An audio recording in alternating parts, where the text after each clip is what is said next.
지난 수요일에 우리 교회 식구들 중에 70세 생신 맞으신 분이 계셨어요. 그래서 우리 식당에 모여서 함께 기도하고 축하하고 식사하곤 했는데 분위기가 한참 무르익다가 뭔 이야기 끝에 이분이 옛날에 이제 학창 시절에 있었던 추억 하나를 특별히 복숭아 서리했던 이야기를 나누어 주셨습니다. 여러분, 옛날에 부천을 복사골이라고 불렀거든요. 거기가 다 복숭아 밭이었는데 이분이 친구들 세 분과 함께 거기서 복숭아 서리를 해서 큰 부대에 한 반 정도 복숭아 서리를 한 거예요. 근데 주인에게 들킨 거죠. 그리고 주인이 약이 바싹 올라서 막 쫓아오고 그 부대를 지고 냅다 뛰는데 이 주인이 얼마나 화가 나고 약이 올랐는지 이분이 산 3개를 넘었는데 거기까지 쫓아오셨다는 거예요. 결국 이분이 붙잡히지는 않았는데 부천 쪽에서 어딘지 모르게 산 3개를 넘었더니 인천 저쪽 끝에 어딘가가 되더라, 뭐 이러면서 한참 이야기를 이어가셨어요. 그때 그 대화 중에 제 마음속에 이런 음성이 들려왔습니다. 이번 주 금요일 설교가 도둑질하지 말라인데, 이런 생각을 하게 되었습니다. 여러분도 아마 기억나는 것들이 있으실 겁니다. 도둑질의 역사는 사실 우리 사람들의 역사만큼 오래된 것입니다. 그렇죠? 범죄의 시작과 함께 도둑질이 시작되었다고 보면 됩니다. 첫 번째 사람의 죄였던 아담과 하와, 그들의 범죄도 실은 하나님께서 구별해 놓으신 선악과를 도둑질하는 범죄였습니다. 또 내가 이 선악과를 따먹으면 하나님과 같이 되리라 라는 마귀의 말에 속아 넘어가서 그분의 위치를 도둑질하는 시도였다, 이렇게도 볼 수 있어요. 그날 이후에 성경에는 여러 가지 도둑질 이야기가 나옵니다. 리브가가 그 아비의 신상을 도둑질했던 이야기, 요셉 이야기에 나오는 베냐민의 은잔 이야기도 사실은 도둑질이라는 모함 이야기죠. 출애굽 시대에도 도둑질하지 말라라는 수많은 계명들이 나오고요. 가나안 정복 전쟁 중에도 저 유명한 여리고성 전쟁 이후에 아간과 또 아간의 그 도둑질 범죄, 그로 말미암아 있었던 아이성의 패배 이야기가 무척 유명합니다. 또 엘리사의 종 게하시라는 사람의 탐심과 도둑질도 우리 기억하고요. 신약에 이르면 가룟 유다의 도둑질, 또 초대교회 요즘 우리가 사도행전 저 앞부분에 5장이었죠. 아나니와 삽비라가 하나님께 헌금하다가 도둑질했던 이야기도 기억합니다. 성경뿐이 아닙니다. 여러분, 동서고금을 막론하고 모든 사회는 도둑질을 금하고 있어요. 여러분, 현존하는 법전들 가운데 가장 오래된 것으로 알려진 함무라비 법전을 아시죠? 함무라비 법전 또한 강도를 포함하여 도둑질한 사람은 사형에 처하라, 이렇게 규정하고 있습니다. 이슬람권의 처벌은 훨씬 더 끔찍하죠. 남자건 여자건 막론하고 도둑질한 사람은 그 손을 자르게끔 되어 있습니다. 지금도 이슬람권에는 손을 자르는 형벌이 여전히 계속되고 있습니다. 성경은 어떤가요? 성경은 도둑질한 사람을 이렇게 벌하라 라고 말씀합니다. 우선 물건을 도둑질한 케이스하고 사람을 도둑질한 케이스하고 좀 다르게 대합니다. 첫 번째, 절도죄는 배상법으로 처리합니다. 그래서 소 또는 양, 이런 그들이 유목민이었지 않습니까? 그것들을 도둑질하면 그 사람들을 잡으면 이렇게 하라는 거예요. 우선 그 도둑이 그 짐승을 훔쳐와서 아직 죽이거나 팔지 않았다면 그건 그대로 돌려주고 4배로 갚도록 되어 있었습니다. 이해가 되셨죠? 그런데 훔쳐온 짐승을 이미 팔아먹었든지 또는 도축을 했다면 소는 5배로 갚아주고 양은 4배로 갚아주도록 되어 있습니다. 왜 5배일까요? 아마 소는 일을 하는데 우리랑 도와주니까 더 노동력을 쳐주어서 그렇지 않나 생각합니다. 그러나 그건 가축을 도둑질한 경우이고요. 사람을 도둑질하는 거예요. 인신매매를 한다거나 또는 강도짓을 한다거나 또는 몰래 그 사람을 팔았든지 자기 종으로 삼았든지 그러면 그들은 출애굽기 21장입니다. 반드시 죽일지니라 라는 말씀이 나옵니다. 하나님의 백성들이죠. 신명기 24장에도 사람이 자기 형제 곧 이스라엘 자손 중 한 사람을 유인하여 종으로 삼거나 판 것이 발견되면 그 유인한 자를 죽일지니 이같이 하여 너희 중에 악을 제할지니라 라고 말씀합니다. 물론 여러분, 이 율법들은 한참 뒤에 나온 것이지만 만약에 옛날 족장들 시대에 요셉의 형들이 이 법에 저촉되었다면 모두 다 죽임을 당했을 겁니다. 동생을 유괴해서 팔아버린 거잖아요. 구약에는 유괴범 또는 인신매매범은 사형에 처하도록 규정합니다. 사람의 생명이 그만큼 귀했다는 거죠. 그런데 여러분, 이제 도둑질에 대한 역사를 이렇게 쭉 살펴보다 보면 구약 성경에서 이 도둑질을 금한 이유는 사실 남들에게 피해를 입힌 그런 어떤 경제적인 이유보다는 창조 원리에 대한 이유가 더 큼을 발견합니다. 이런 거죠. 하나님이 세상을 창조하셨을 때 당신께서 기대하셨던 원리에 이 도둑질이 전혀 부합하지 않는다는 거예요. 여러분, 하나님께서 우리 사람을 지으실 때 처음부터 일을 하도록 창조하셨다는 것을 아십니까? 모르면 모른다고 하시고, 네? 하나님이 사람을 만드실 때 처음부터 사람에게 일을 하라고 하셨어요. 그런데 도둑질은 일하지 않고 부당하게 소득을 얻는 행위거든요. 다른 사람들이 애써 일해 놓은 것을 훔치는 거예요.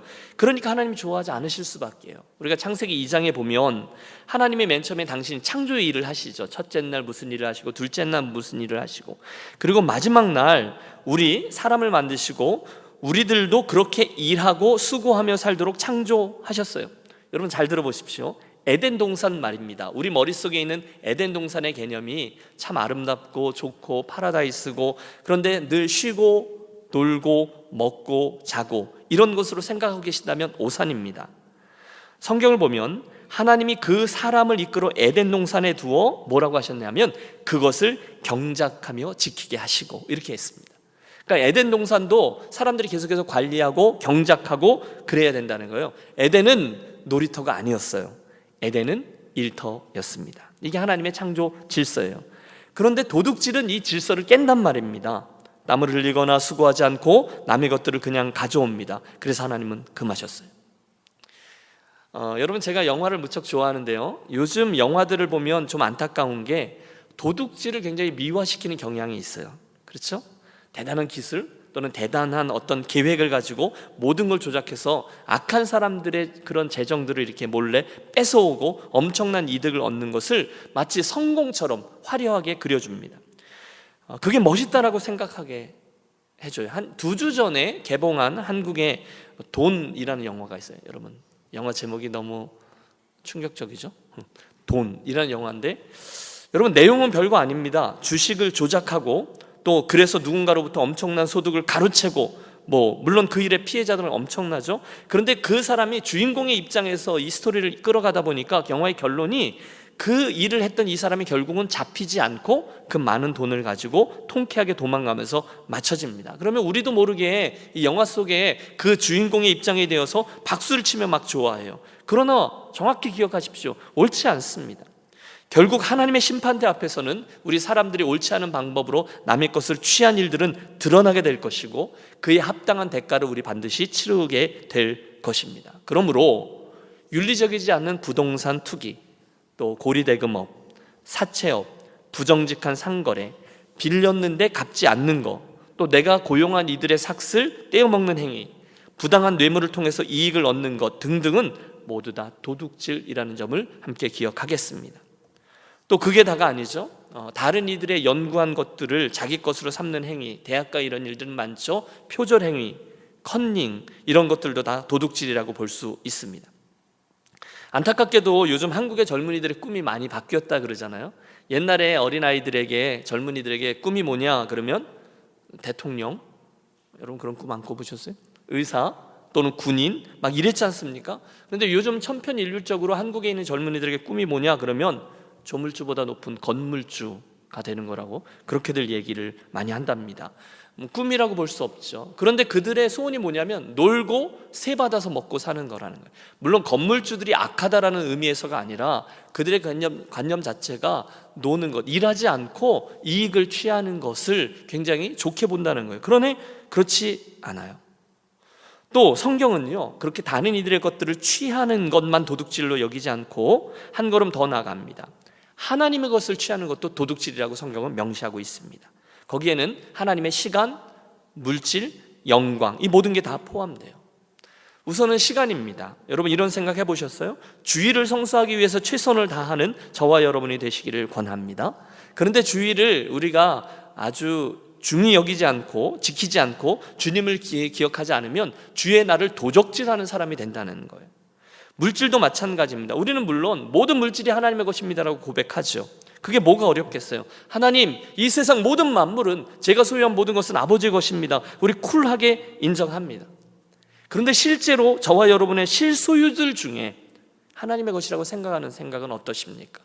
또 성경이 분명히 이야기하고 있는 11조는 마땅히 하나님의 것으로 구별하라 할 때는 말씀을 굉장히 부담스럽게 우리는 듣습니다.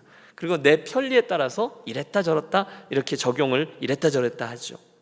그런데 여러분, 그건 어렵지 않습니다. 하나님께서 우리들에게 최소한으로 기대하는 것은 우리들의 소유의 10분의 1을 곱해서 따로 떼어놓는 훈련을 하라는 거죠. 아니, 말라기서 3장 8절에서 우리들에게 아주 적나라한 표현을 쓰면서 지적하시죠. 사람이 어찌 하나님의 것을 도적질하겠느냐, 이렇게 얘기합니다. 그러나 너희는 나의 것을 도적질하고도 말하기를 우리가 어떻게 주의 것을 도적질하였는가 하는도다. 이는 곧 11조와 헛물이다. 그리고 도전하시잖아요. 온전한 11조를 나의 창고에 들여 하나님이 어떻게 하는지 보라. 예, 하나님은 정확히 물질에 대해서도 도둑질이라는 표현을 쓰셨어요. 그게 다가 아니에요. 처음에 시간, 물질, 그리고 세 번째는 하나님께 마땅히 올려드려야 될 영광도 도둑질로 묶으신 적이 있습니다. 당신의 영광을 다른 이가 취하는 것을 하나님은 눈 감아주지 않으세요. 여러분, 다니엘서 5장에 보면 느부갓네살 왕이 어느 날 자기의 바벨론 제국 그 영광을 보면서 이것은 내가 나의 영광을 위하여 나의 손으로 계속해서 내가 하면서 자기가 그 영광을 가로채거든요. 그 순간에 하나님은 그의 왕위를 빼드시고 그에게 수강병이라는 질병을 주셔서 땅 아래로 내려가 풀들을 뜯어먹으며 자기가 그런 풀을 뜯어먹는 소와 같이 생각하는 수광병 7년간 사라지는 징벌을 주십니다. 다니엘은 그 이유를 이렇게 적어요. 저가 하나님께 영광을 돌리지 아니하였기 때문이라 라는 거죠. 신약에도 비슷한 사람 나오죠. 누구죠? 헤롯 왕입니다. 맞죠? 저가 하나님께 영광을 돌리지 않고 내가 이 휘호하면서 사람들이 막 이것은 하나님 신의 소리다 그랬을 때 그 영광을 자기가 취하다가 충에 맞아 죽는 비극을 맞게 됩니다. 모두 다 하나님의 것을 도둑질하지 말라라는 말씀에 거치는 이들이죠. 자, 이상의 이야기를 들으면서 저와 여러분은 쉽게 동의합니다. 당연하죠. 알겠습니다. 그리고 나름대로 결단하고 순종합니다. 그래, 내가 도둑질하면서 살면 안 되지. 남의 것을, 두 번째 하나님의 것을 도둑질하면 안 되지. 맞아요. 하나님은 우리들에게 그렇게 말씀하셨어요. 그런데 오늘 저와 여러분 한 걸음 더 욕심을 갖고 나아갑니다. 우리가 수동적인 태도로 하나님이 도둑질하지 말라 하셨으니까 네, 안 하겠습니다 결단하는 것에서 한 걸음 더 나아가 적극적으로 이 말씀을 적용하는 것을 하나님이 기대하고 계세요. 한 걸음 더라는 거죠. 이런 거예요. 여러분, 우리는 너무도 당연히 내 것이라고 여기는 것들이 있습니다. 그렇죠? 여러분, 내 것이 있죠? 여러분, 좀 질문을 하면 대답을 해 주셔야 되는 거죠. 내 것이 있어요. 소유도 내게 있잖아요. 그렇죠?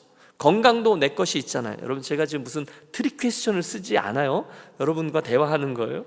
또 오늘 내가 누리는 모든 것들을 하나님이 내게 주신 분복이니까 당연히 내 것이지라고 생각합니다. 그런데 여러분, 이걸 성경적인 눈으로 보면 그 위에 누가 계세요? 우리 하나님, 만물의 소유주인 하나님이 계시잖아요. 그러므로 사실은 우리가 내 것이라고 생각하는 것도 사실은 모든 것은 그분의 것입니다. 동의하십니까? 예, 여러분, 이 아멘이 뭘 의미하는지 잘 생각하면서 따라오십시오. 그래서 이게 아버지의 것이지, 거기까지 우리 생각이 이르면 우리는 우리 자신을 이제 주인이 아니라 청지기라고 부르게 되는 거죠. 성경에 나오는 얘기입니다. 그때 여러분 잘 생각해 보십시오. 청지기는요, 결국 자기의 것이라 생각해서 그것들을 마음대로 하는 것이 아니라 이 모든 것들이 주인의 것이고 주인께서 잠깐 맡기신 것임을 기억하고 이것들을 잘 관리하고 사용하고 이것들이 잘 돌아가게 하는 존재입니다. 그런데 만약에 저가 이걸 자기 거라고 착각하는 순간 자기 마음대로 사용하고 자기 욕심대로 관리하고 그러면 반드시 주인 앞에서 그 했던 모든 일들에 대한 평가를 받게 된다, 대가를 치르게 된다. 우리 달란트 비유를 통해서 분명히 알고 있습니다. 자, 드리는 말씀은 이겁니다. 청지기인 저와 여러분은 심지어 오늘 나의 것, 누가 생각해도 나의 것이라고 생각되는 것들마저도 우리 하나님께서 맡기신 것이라고 믿고 제대로 관리하고 또 제대로 사용해야 한다라는 것입니다. 아멘입니까? 아멘입니다. 특별히 하나님께서 우리들에게 맡겨주신 것들이요, 궁극적으로 나의 것이 아니라 하나님의 영광을 위한 것이고 또 다른 부족한 이들을 위한 것이라고 생각해야 한다는 거예요. 여러분, 제가 지금 제 주장을 펼치는 게 아니라 성경에 나오는 원리를 말씀드리는 거예요. 예수님께서 저 유명한 부자와 나사로 비유를 하셨습니다. 여러분, 그 비유를 잘 보시면 나중에 거지 나사로가 이제 천국에 가죠. 그리고 부자는 지옥불에 떨어집니다. 그런데 그 스토리 가운데 이 부자가 그 사는 동안에 그 지옥에 떨어질 만큼 우리가 생각하는 어떤 도덕적인 악한 일을 하나도 범하지 않고 있음을 봅니다. 이게 우리들로 하여금 굉장히 당황스럽게 해요. 부자가 어떤 나쁜 짓을 하지 않았어요. 도덕법을 어기지 않았어요. 그런데 그가 지옥에 떨어져요. 그 죄가 나중에 밝혀지죠. 그것은 그 앞에 있었던 나사로를 비롯한 가난한 자들, 돌봄이 필요한 이들, 그들에게 무관심한 죄, 무관심한 그 죄를 짓고 그들을 돕지 않았다는 것이었어요. 여러분, 이건 굉장히 중요한 관점이에요. 누가복음을 자세히 읽어보십시오. 성경에 나오는 하나님의 관심입니다.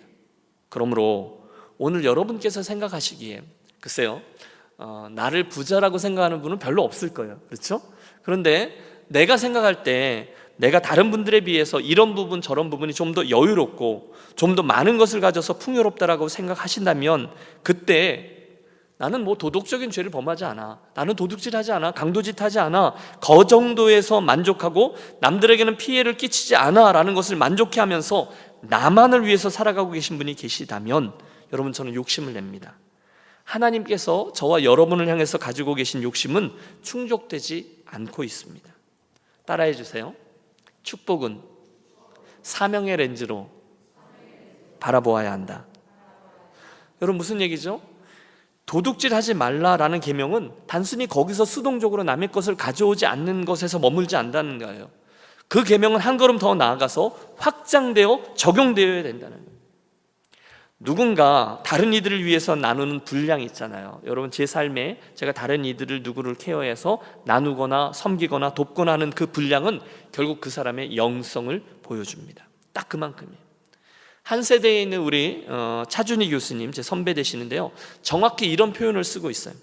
한 사람이 타인의 삶을 위해서 나누는 분량은 그 사람의 영성에 비례합니다. 여러분, 동의하십니까? 우리 교회 식구들 가운데 다들 우리들 삶에, 이민자들의 삶에 이렇게 다 규격이 있지 않습니까? 아주 풍성한 분은 그렇게 많지 않을 거예요. 그런데 그 가운데 어떤 삶의 원칙을 세워서 누군가를 위해서 떼어놓는 부분이 있는 분들은 그 부분만큼의 영성이 비례하고 있는 분이다, 이렇게 봐도 틀림이 없다는 거예요. 나눈다는 거예요. 여러분, 저는 오늘의 이 말씀이 저와 여러분에게 부담도 되지만 저와 여러분에게 선한 욕심과 도전이 되어지시기를 진심으로 바랍니다. 우리들의 영성은 어디까지인지 아십니까? 우리들의 나눔까지입니다. 유니온의 영성이 어디까지인지 아십니까? 유니온의 나눔만큼입니다. 물론 여러분, 우리는 재물이 늘어나는 것의 기쁨을 압니다. 여러분, 혹시 마음속으로 목사님, 내 사정을 하나도 모르면서 저렇게 재물이 든다, 이렇게 생각하는 분이 없으시기 바라요. 혹시 그런 분들은 선한 욕심 갖고 구하세요. 그런데 포인트는 재물이 늘어날 때 기쁨이 있잖아요. 만족은 없지만 즐거움은 있단 말이에요. 그리고 거기에 관심을 갖다 보면 점점 더 거기에 관심이 가게 돼 있어요. 그리고 자칫 잘못하면 집착하게 되어 있어요. 그런데 분명한 것은 그 순간부터 우리들의 영성은 퇴색하기 시작한다는 거예요. 여러분, 이것은 여러분도 경험해 보셨으리라 믿습니다. 좀 더 쌓이고 좀 더 늘어나는 것은 좋죠. 그런데 그걸 즐거워하다 보면 그만큼 주님을 향한 나의 시선과 나의 영성은 퇴색하기 시작해요. 딱 거기까지예요. 그러므로 여러분, 잘 나누는 것 또는 잘 흘려보내는 것까지가 도둑질하지 말라라는 계명의 적극적인 실천이다. 오늘 저는 그 말씀을 드리는 것입니다. 함께 기억하겠습니다. 우리에게 주시는 모든 재물은 하나님의 선물 맞습니다. 그런데 하나님은 나 혼자 그것들을 소유하고 쌓아두고 숫자의 늘어남만 바라보며 즐거워하라고 재물을 주신 것이 아니라 나누며 흘려보내라고 주신 거예요. 저는 압니다. 그때 그 일에 잘 순종하는 분들, 우리 교회에도 그런 분들이 계세요. 교회 헌금 생활 잘 하시는 분들, 칭찬받을 일이죠. 그런데 그 외에도 구석구석에 필요한 부분에 도네이션 하는 생활이라든지 어려운 이들을 돕는 이들을 하는 분들을 제가 압니다. 그들은 하나님의 축복의 통로 맞아요. 저도 종종 깜짝 놀라게 되고 또는 감동적인 그런 헌금 제목을 봅니다. 목적 헌금이에요. 근데 그 목적을 보면 제가 감동합니다. 이것은 네팔 선교를 위해서 따로 드리는 헌금입니다. 이것은 무엇을 위해 드리는 특별한 헌금입니다. 물론 그 행위도 귀하죠. 하지만 그 나눔의 마음, 기도하고 두 부부가 그런 쪽으로 마음을 모으고 행동할 수 있는 부분이 너무너무 아름다운 거죠. 하나님이 이렇게 말씀하셨어요. 땅에는 언제든지 가난한 자가 그치지 아니하겠으므로 내가 내게 명령하여 이르노니 너는 반드시 내 땅 안에 내 형제 중 곤란한 자와 궁핍한 자에게 내 손을 펼치니라, 이렇게 말씀하셨습니다. 하나님 반복하여 우리에게 가난한 자들에게 손을 펴라 라고 명하고 계십니다. 여러분, 오늘 이 말씀이 우리들의 선한 도전이 되어서 남겨져 있는 우리들의 인생 여정 속에 가난한 자들을 위한 룸들을 만드실 수 있고 또 실제로 순종할 수 있는 저와 여러분의 삶이 되시기를 축복합니다. 여러분, 물론 우리가 해보았듯이 굉장히 어렵습니다. 재산과 소유에 대한 욕심을 제한하는 것은 너무너무 어렵습니다. 여러분, 부한 사람들만 어려운 줄 아세요? 아니요, 가난한 이들도 어려워요. 여러분, 부한 사람이라고 좀 더 넉넉하고 그 일이 쉬울 것 같습니까? 아니요, 똑같이 어렵습니다. 누구나. 그러므로 저와 여러분의 삶에 어떤 원칙을 정하고 인생을 살아가면서 실천하는 것은 굉장히 중요합니다. 이 부분에 대한 아까 그 차 교수님의 제안을 들어보세요. 따라서 진정한 그리스도인들은 더 많은 재물을 소유하는 것을 그 인생의 궁극적인 목표로 삼아서는 안 됩니다. 우리는 흔히 적어도 자녀들에게 어느 정도는 물려줄 수 있는 재산을 만들어 놓아야 되지 않을까 하는 생각을 합니다. 물론 재산이 어느 정도는 필요하지만 부를 축적하는 것이 잘못이라고 말할 수 없지만 불필요한 재산이 많으면 자녀들의 인생도 망가지기 쉽습니다. 여러분, 지금 이건 우리 그냥 보편적인 역사 속에 많이 드러나는 얘기잖아요. 그냥 우리 주변에 있는 넉넉한 불필요한 재산이 그 자녀들의 인생을 아름답게 꾸며기보다는 불필요하고 망가지게 하기가 훨씬 쉽습니다. 부모된 자들이 재물을 탐하면서 물질의 파괴적인 속성을 간파하지 못하면 자녀들은 당연히 그 재산으로 큰 해를 입을 수밖에 없습니다. 무엇보다도 우리는 재물이 필요한 사람들에게 공정하게 분배되도록 헌신해야 합니다. 물질에 지나치게 집착하여 수단과 방법을 가리지 않고 부를 축적하고자 하는 모든 시도는 제8계명을 위반하는 것입니다. 여러분, 이해가 되셨죠? 단순히 도둑질하지 말라라는 계명을 남의 재산에 손대지 말라라는 명령으로 이해하는 것을 지나서 좀 더 적극적으로 하나님의 것을 잘 관리하라 라는 명령에 이르고 한 걸음 더 나아가 너에게 맡겨진 모든 것들을 책임의식과 함께 사용하라라는 명령까지가 포함된 계명으로 보는 것이 옳습니다. 너에게 맡겨진 모든 것, 하나님이 맡겨주신 모든 것. 여러분, 제가 이 이야기들에 대한 몇 가지 성경 귀절들을 여러분과 함께 인용하려고 하는데 그 속에 담긴 하나님의 논리를 좀 잘 따라와 주시기를 바랍니다. 결단코 저와 여러분에게 배부른 자들의 고민이나 배부른 자들이 듣는 계명으로 들리지 않고 저와 여러분의 선한 도전이 되어서 하나님, 저도 저렇게 살아가기를 원합니다, 이런 저런 도전되는 시간이 되기를 바랍니다. 우선은 시편 24편입니다. 땅과 거기에 충만한 것과 세계와 그 가운데 사는 모든 자들은 다 여호와의 것이로다. 여러분, 믿습니까? 나도, 그리고 땅과 거기 충만한 것들, 모든 사람들은 여호와 하나님의 것이라는 거예요. 여러분, 내가 누구의 것이에요? 하나님의 것입니다. 여러분은 누구의 것입니까? 저와 여러분 소유는 누구의 것입니까? 그분이 주시는 거예요. 두 번째, 모세도 외칩니다. 내가 마음에 이르기를 내 능력과 내 손의 힘으로 내가 이 재물을 얻었다 말할 것이라. 네 하나님 여호와를 기억하라. 그가 내게 재물 얻을 능력을 주셨음이라. 누가 주신 재물이라고요?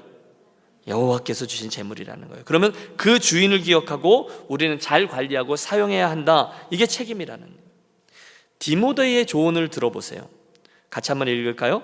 우리가 세상에 아무것도 가지고 온 것이 없음에 또한 아무것도 가지고 가지 못하리니. 여러분, 동의하시죠?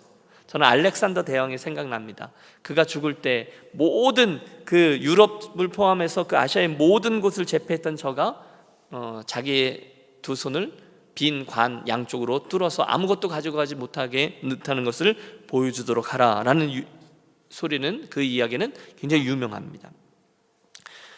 욥도 똑같은 얘기를 합니다. 같이 읽죠. 내가 모태에서 알몸으로 나왔사온즉 또한 알몸이 그리로 돌아가올지라. 주신 이도 여호와시요 거두신 이도 여호와시오니 여호와의 이름이 찬송을 받으실지니이다. 여러분, 동의하십니까? 예. 하나님은 확언하십니다. 시편의 말씀인데요. 이는 삼림의 짐승들과 무산의 가축이 다 내 것이며 산의 모든 새들도 내가 아는 것이며 들의 짐승도 내 것이미로다. 내가 가령 줄여도 내게 이르지 아니할 것은 세계와 거기에 충만한 것이 내 것임이로다. 아멘. 결국 여러분, 이 계명은요, 단순히 도둑질하지 마라가 아니라 하나님께서 내게 맡기신 것을 잘 관리하고 선용하라가 되겠습니다. 잠언 30장의 말씀도 함께 합독하죠. 곧 헛된 것과 거짓말을 내게서 멀리하옵시며 나를 가난하게도 마옵시고 부하게도 마옵시고 오직 필요한 양식으로 나를 먹이시옵소서. 혹 내가 배불러서 하나님을 모른다 여호와가 누구냐 할까 하오며 혹 내가 가난하여 도둑질하고 내 하나님의 이름을 욕되게 할까 두려워함이니이다. 여러분, 그러므로 내가 하나님 앞에서 적당하게 이 모든 것들을 잘 관리하며 사는 인생을 살기 원합니다. 그렇게 기도하기를 원합니다. 디모데전서 6장 6절에서 8절의 말씀입니다. 그러나 자족하는 마음이 있으면 경건은 큰 이익이 되느니라. 경건은 자족하는 마음이 있을 때에만 유익이 된다는 거예요. 우리가 세상에 아무것도 가지고 온 것이 없음에 또한 아무것도 가지고 가지 못하리니 우리가 먹을 것과 입을 것이 있은즉 족한 줄로 알 것이니라. 아멘. 여러분, 요즘 세상에 이런 이야기하면 아마 사람들은 제정신이 아닐걸 이렇게 반응할 겁니다. 그러나 산전수전 다 겪고 이 모든 여정들을 통과한 사도 바울의 제안을 여러분 지혜로움으로 잘 받으십시오. 마지막으로 에베소서 4장 28절입니다. 도둑질하는 자는 다시 도둑질하지 말고 돌이켜 가난한 자에게 구제할 수 있도록 자기 손으로 수고하여 선한 일을 하라. 여러분, 그러므로 이 저녁에 단순하게 남의 것에 손대지 말아야지, 여러분 그건 당연하지 않겠어요? 착한 사람도 그 정도는 합니다. 그런데 한 걸음 더 나아가 하나님께서 우리에게 맡겨준 모든 것들을 선용하는 인생이 되기로 작정하고 이렇게 기도하기를 바랍니다. 그 일을 위해 마귀를 조심하시고 유혹을 조심하시고 탐심을 조심하시고 또 하나님이 가장 싫어하는 불신앙이 믿음 없음이잖아요. 하나님이 나를 책임져 주지 않으면 어떡하지? 라는 불신앙을 조심하시기 바랍니다. 그러므로 너희는 무엇을 입을까 무엇을 먹을까 염려하지 말라. 이것들은 다 이방인들이 구하는 것이고 너희 하늘 아버지께서 너희에게 이 모든 것이 필요한 줄을 이미 아시느니라. 그러므로 너희는 먼저 뭘 구해요? 그의 나라와 그의 의를 구하라. 그리하면 이 모든 것을 너희에게 더하시리라. 아멘. 여러분, 이 말씀을 믿으시고 이 말씀을 근거로 남겨진 인생을 달려가시기를 축복합니다. 마지막인데요, 이렇게 하시면 좋겠어요. 도둑질하지 말라라는 8계명의 실천 강령이죠. 몇 가지를 말씀드리는데, 첫째, 과도한 욕심을 버리기 위해서 애를 쓰는 저와 여러분들이 되시는 게 옳습니다. 사도 바울이 이렇게 말했어요. 돈을 사랑하는 것이 일만하게 뿌리니. 여러분, 분명히 경고했거든요. 야고보 사도도 말했습니다. 욕심이 잉태한 즉 죄를 낳고 죄가 장성한 즉 사망을 낳는다라고 말했습니다. 로마서 12장 높은 데 마음을 두지 말고 도리어 낮은 데 처하라 라고 조언합니다. 과도한 욕심은 언제나 우리로 넘어지게끔 하죠. 둘째, 대신에 우리는 자족하는 마음을 갖는 거죠. 여러분, 자족하는 마음이 뭐죠? 이만큼이면 되지, 하나님의 은혜에 감사하지, 언제나 어떤 상황에서도 자족하는 마음. 사도 바울이 그랬어요. 내가 풍부에 처할 줄도 알고 또는 비천에 처할 줄도 알고 내가 모든 일에 배부르며 배고픔과 풍부와 궁핍에도 일체의 비결을 배웠노라. 자족하는 마음이 있을 때 이 모든 부분들이 해결된다는 거죠. 또 부지런하여 열심으로 일하는 것도 당연하죠. 그렇게 해야 하는 것이 하나님의 창조 질서입니다. 넷째는 앞서 말씀드렸다시피 구제하는 일에 마음을 쓰는 거예요. 삶의 일부를 떼어내어 일부러 훈련하는 것들을 하는 거죠. 제 손으로 수고하는 일. 여러분, 어떤 사람이 랍비에게 와서 이렇게 불만을 토로했대요. 왜 성경에는 하나님이 그렇게 자꾸 뭘 달라 하십니까? 물었다는 거죠. 불만인 거예요. 그때 지혜로운 랍비가 이런 우화를 얘기해 줬대요. 어떤 사람이 어떤 집에 가서 은그릇을 훔쳤습니다. 은그릇을 잃은 주인의 실망은 컸습니다. 그런데 그날 저녁에 그 집에는 은그릇 대신에 보다 좋은 금그릇이 놓여 있었습니다. 여러분, 아주 단순한 이야기지만 하나님께서 우리들에게 무엇인가를 말씀하실 때 반드시 적극적인 하나님의 대안이 있다는 것을 말해주는 예화일 것입니다. 맞아요. 여러분, 성경을 잘 보십시오. 하나님이 아브라함에게 갈대 우르를 포기하라 라고 말씀하실 때 하나님의 대안이 있었죠. 젖과 꿀이 흐르는 약속의 땅 가나안을 주시려고 했었습니다. 아담에게 갈비뼈를 취하실 때, 빼앗아 가실 때 하나님은 더 좋은 하와를 그에게 주셨습니다. 내 마음을 내놓아라 하신 하나님, 그런데 대신에 독생자 예수 그리스도를 우리들에게 내어주셨습니다. 그러므로 여러분, 하나님의 선하심을 믿고 떼어내고 드리는 훈련을 잘 감당하는 저와 여러분이 되시기를 바랍니다. 그때 그분의 채우심이 우리들에게 라는 느낌표로 화하게 될 줄로 믿습니다. 마지막으로 그분을 신뢰하는 훈련인 거죠. 분명히 신뢰하는 거죠. 확실히 신뢰하는 거죠. 돈을 사랑하지 말고 있는 바를 족한 줄로 알라. 히브리서 기자는 격하게 말합니다. 돈을 사랑하지 말라. 여러분 어렵습니다. 있는 바를 족한 줄로 알라. 세죠. 근데 그 다음 구절에 그 이유가 나와요. 뭐라고 돼 있냐면 내가 과연 너희를 버리지 아니하고 과연 너희를 떠나지 아니하리라. 할렐루야. 여러분 하나님께서 우리들에게 센 말씀을 하세요. 돈을 사랑하지 말라. 있는 바를 족한 줄로 알아라. 이유는 딱 하나입니다. 내가 너희를 버리지 않고 내가 너희를 떠나지 아니할 것이기 때문이다. 여러분 이 말씀이 우리들에게 얼마나 큰 힘이 되는지 모릅니다. 오늘 우리는 분명히 들었습니다. 도둑질은 하나님이 너무너무 미워하시는 죄죠. 그에 대한 하나님의 심판은 이미 내려져 있습니다. 도둑질하는 자는 결단코 하나님의 나라를 유업으로 받을 수 없다. 성경은 말씀하고 있습니다. 하나님 나라를 유업으로 받지 못하는 몇 가지 죄가 있는데 그 중에 하나가 도둑질이라는 거예요. 그러므로 여러분 이 밤에 여러분께 권합니다. 여러분의 이웃에 대해서 또는 여러분 스스로에 대해서 또는 여러분 하나님에 대해서 혹시 도둑질한 게 기억나십니까? 그렇다면 이 밤 우리 삭개오처럼 그렇게 회개하고 주님께 용서를 구하고 내 마음이 흡족할 때까지 그 충분히 보상하고 또 되갚는 지혜로운 분들이 되시기를 바랍니다. 그리고 나서 이제는 좀 더 적극적인 거죠. 하나님 주신 것들을 잘 관리하고 선용함으로 이 땅에 쌓는 보화와 재산이 아니라 우리는 이 말씀을 믿잖아요. 하나님 나라에 쌓는 보화와 상급의 주인공들이 되어지시기를 주의 이름으로 축원합니다. 저는 오늘 이 설교의 결론을 어제 우리 권사 목련 기도회 때 나누었던 예화 하나를 들려드리는 것으로 대신하려고 합니다. 제가 되게 좋아하는 저자 중에 책 저자인데요, 브루스 윌킨슨 목사님이라는 분이 계세요. 이분이 뛰어난 성경 교사인데 이분의 간증이에요. 하루는 이 브루스 윌킨슨 목사님이 켄터키에 있는 한 컨퍼런스에 참석을 하셨다는 거죠. 선교 컨퍼런스였어요. 근데 이제 여러분 우리 한국 사람들의 수련하는 컨퍼런스 가면 굉장히 일정이 빡빡해요. 그런데 이제 미국 분들이 진행하는 컨퍼런스는 일정이 좀 널널합니다. 그래서 뭐 새벽 기도도 일단 없고 또 점심 식사, 저녁 식사 있으면 중간에 티타임도 있고 막 이런 거죠. 그래서 이제 그 중간에 이렇게 앉아서 컨퍼런스 중간에 커피를 마시고 있었는데 갑자기 9살짜리 윌이라는 꼬마가 이렇게 다가와서는 이분이 누군지도 모르잖아요. 그런데 이렇게 당돌하게 묻더래요. 혹시 선교헌금을 좀 하실 수 있으세요? 이러더라는 거예요. 그러니까 목사님이 이 친구가 이쁘잖아요. 꼬마인데. 그래서 기특해서 헌금하면 어디다가 쓰려고 그러니? 이렇게 물었다는 거죠. 그러자 이 친구가 신이 난 거예요. 그러면서 손에 있는 작은 라디오를 들어보면서 설명을 합니다. 이 라디오는요, 태양열을 사용해서 들리는 라디오인데요, 정글에 있는 사람들을 위해서 만든 거래요. 만약에 우리가 이번에 헌금을 하면 사람들이 이 라디오를 사서 그쪽에 보내고 이 라디오를 통해서 예수님에 대해서 듣게 된답니다. 막 이렇게 열정을 갖고 설명하니까 목사님이 너무너무 마음에 감동을 받아서, 그런데 불쑥 이런 제안을 했다는 거예요. 여러분 미국 사람들이 매칭 펀드 개념이 발달해 있잖아요.